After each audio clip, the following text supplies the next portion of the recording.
नमस्कार, मैं हूं आकांक्षा पिवाल और आप देख रहे हैं सत्यार्थ न्यूज।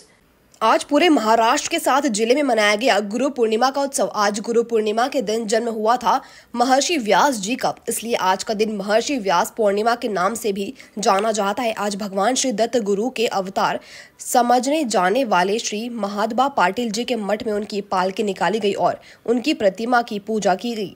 सांगली से संवाददाता सुधीर गोखले की रिपोर्ट। प्रभाकर भोसले आणि नरसिंहवाडीचे परमपूज्य वाघा पाटील महाराज यांच्या मठाचे मी हे सेवक आहे।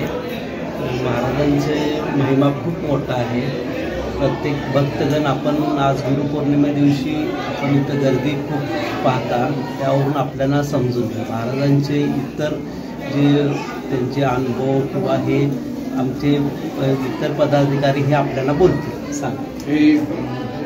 तर मी महाराजांचा परमशिष्य उत्तम गंगाधर सर मालगाव, जवळजवळ 35 वर्षे झाली महाराजांच्या सेवा अखंड सेवेमध्ये आहे। महाराजांचा उत्सवामध्ये इथं सकाळी बरोबर पहाटे 10:30 वाजता मंगलस्नान केलं जातं। मंगलस्नानानंतर अभिषेक वगैरे करून पूजा अर्चा केली जाते, त्यानंतर आरती होते, त्यानंतर बरोबर 10 वाजता पालखी उत्सव सुरू होतो आणि पालखी उत्सव झाल्यानंतर बरोबर 12:30 वाजता महाराजांच्या या मोठ्या इमारतीमध्ये महाप्रसादाचे नियोजन केलं होतं। अशा प्रकारे हा गुरुपौर्णिमेचा उत्सव सालाबादप्रमाणे आमच्या इथं पाटील महाराज मठ नरसिंहवाडी या ठिकाणी संपन्न होतो आहे।